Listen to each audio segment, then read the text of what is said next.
جو عمران خان صاحب نے جو سٹیٹمنٹ دیا، انہوں نے کہا جی کہ پاکستان کے جو نیوکلیئر اثاثے ہیں بالکل محفوظ ہیں، اور بطور پرائم منسٹر انہوں نے خود جو پاکستان کا جو نظام ہے، نیشنل کمانڈ اتھارٹی ہے، اسٹریٹجک پلانز ڈویژن ہے، لیکن ساتھ ہی جو ان کا اگلا ٹویٹ ہے اس میں یونٹی بالکل دکھائی نہیں دیتی۔ انہوں نے بالکل یہ کہا کہ یہی نقصان ہوتا ہے کہ جب آپ امپورٹڈ گورنمنٹ کو لائیں گے، اور ایسی گورنمنٹ جو ہے اکنامک انسٹیبلٹی تو ویسے ہی ہے، پولیٹیکل انسٹیبلٹی ہوگی، تو پھر یہ جو حکومت ہے پاکستان کے جو قومی جو مفادات ہیں، جو نیشنل سیکیورٹی ہے اور جو پاکستان کا نیوکلیئر پروگرام ہے، اس کے اوپر سمجھوتا کریں گے۔ تو وہ سارا جو الزام ہے موجودہ گورنمنٹ پہ ڈال رہے ہیں کہ اس کی وجہ سے ہوا ہے۔ حالانکہ آپ جو کہہ رہے ہیں کہ بہت سے لوگ حیران بھی ہوتے ہیں کہ یہ انہوں نے سٹیٹمنٹ دیا ہے، حیران کن اس لیے ہے کیونکہ حالیہ سالوں میں جو پاکستان کے نیوکلیئر پروگرام کی سیفٹی اور سیکیورٹی کی اگر بات کریں، کنسرنز مغرب کو بالکل ہیں، اور خاص کر کے جب پاکستان میں آپ کو یاد ہے کہ ایک وقت پہ دہشت گردی کی جو جنگ ہے وہ عروج پر تھی، اور خاص کر کے طالبان سوات تک آ گئے تھے، تو اس وقت بہت زیادہ انٹرنیشنل جو میڈیا اس کے اوپر لکھ رہا تھا کہ کیا پاکستان کے جو نیوکلیئر پروگرام ہے وہ سیف ہے۔ لیکن ظاہر ہے کہ پاکستان نے دہشت گردی کے خلاف وہ جنگ جیتی، اور پھر ایک پورا ایلیبوریٹڈ ایک نیشنل کمانڈ جو اتھارٹی موجود ہے، پروگرام کو کیسے کنٹرول کرتے ہیں، اور بیہائنڈ دا سین امریکیوں کے ساتھ ہمارے اس معاملے کے اوپر مذاکرات بھی ہوتے رہے، اور امریکہ جو ہے اس حوالے سے مطمئن بھی، اور خود جو آج بلاول بھٹو نے بھی کہا کہ جب ان کی ملاقاتیں امریکی وزیر خارجہ سے بھی ہوئیں، اگر امریکہ کو اتنا ہی زیادہ کنسرن ہوتا تو پھر امریکہ کے جو وزیر خارجہ ہیں وہ ضرور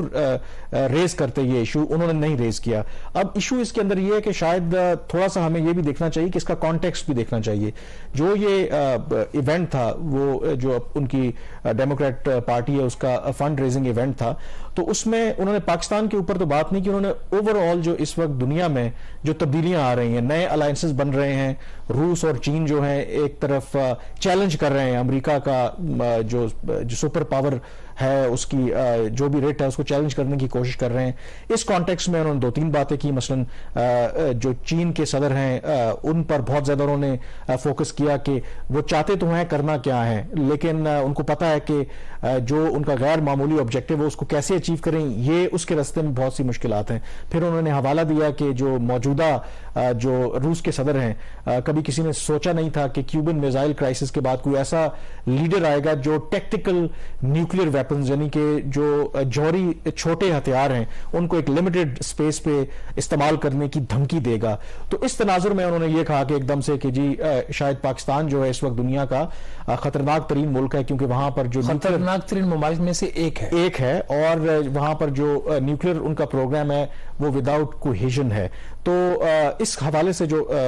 وزیر خارجہ نے بھی کہا ہے کہ ہم وضاحت مانگیں گے امریکہ سے، کہ کیونکہ نہ تو انہوں نے قوم سے خطاب کرتے ہوئے، نہ کسی انٹرویو میں، نہ انہوں نے کوئی پالیسی سٹیٹمنٹ دیا ہے، تو یہ ایک پرائیویٹ گیدرنگ میں انہوں نے سٹیٹمنٹ دیا، تو آخر اس کی وجہ کیا تھی؟ تو اس پہ آپ دیکھیں امریکی میرے خیال میں کیا وضاحت کرتے ہیں۔ لیکن اوور آل آئی تھنک یہ سیٹ بیک ضرور ہے موجودہ گورنمنٹ کے لیے، کیونکہ اوپر تلے یہ وہ تاثر دینے کی کوشش کر رہے تھے کہ جب سے عمران خان گئے ہیں تو پاکستان کے جو جتنی بڑی طاقتیں ہیں، ظاہر ہے کہ روس کے صدر ولادیمیر پوٹن سے 3 دفعہ ملاقات ہو چکی ہے شہباز شریف کی،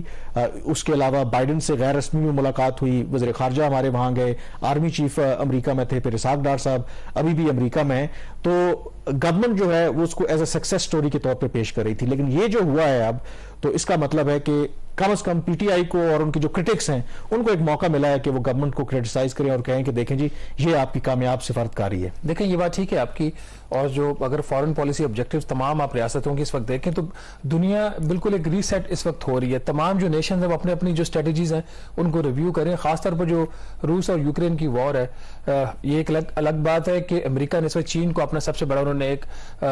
تمام آپ دیکھیں زاویوں سے، ٹریڈ کے حوالے سے، ان کا جو فارن پالیسی کے جو انفلوئنس ہے اس کے حوالے سے ان کا میجر فوکس اب چین ہی رہا ہے ان ریسنٹ منتھس۔ بلکہ ابھی جو ان کی سٹیٹمنٹ بھی ریسنٹلی انہوں نے ایک اپنی پالیسی بھی ریلیز کی امریکہ میں، اس کے اندر بھی چائنا کو ہی انہوں نے زیادہ فوکس کیا۔ اور اس ساری صورتحال کے اندر جب ایک تاثر ایسا آ رہا تھا کہ پاکستان کے اندر بھی، ہم نے پچھلے پروگرام میں بھی اس پہ تھوڑی سی بات کی تھی کہ پاکستان بھی شاید اب جو اس کے تعلقات خراب ہو گئے تھے امریکہ کے ساتھ اس کو ٹھیک کر رہا ہے، اور کچھ کنسرنز تھے کہ شاید پاکستان اتنا چائنا کے قریب نہیں رہا۔ تو ایسے بیان اسٹیٹمنٹس کو دے کے تو پھر کیا پاکستان کو دوبارہ اپارچونٹی دی جا رہی ہے کہ اگر واقعی کوئی ایسی بات ہے میں اس کانٹیکس میں نہیں کہہ رہا نیوکلیر کی سیفٹی کی، وہ اس کے اوپر دنیا کو شک نہیں ہونا چاہیے. اس کے مقابلے میں انڈیا میں اگر آپ دیکھیں تو وہاں پہ اس طرح کے جو واقعات ہیں، سیفٹی کے کنسرنز ہیں بہت زیادہ ہے. جو پاکستان کے اوپر آپ کو پتا ہے کہ میزائل بھی ان کا غلطی سے ہے، جس کی بعد میں انہوں نے کورٹ مارشل بھی کیا. بٹ جو پاکستان کی صورتحال اس وقت ہے،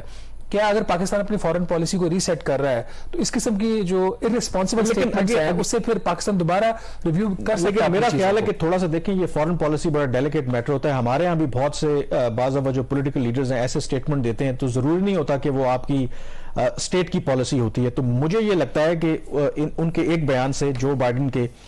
جو پروسیس ہے، جو ری سیٹ ہے، یہ جو لارجر پاکستان اور امریکہ کے جو بھی میوچل جو انٹرسٹ ہیں اس پہ کوئی بہت زیادہ دھچکا لگے گا. میرا مطلب اپنا یہ خیال ہے، کیونکہ میرے لیے کوئی نئی بات نہیں ہے. دیکھیں ہم تھوڑا سا ڈسپیشنیٹلی ہو کے بھی چیزوں کو دیکھنا چاہیے. آپ نے بھارت کی اگزامپل دی، دنیا میں ظاہر ہے کہ ساتھ ہی بڑی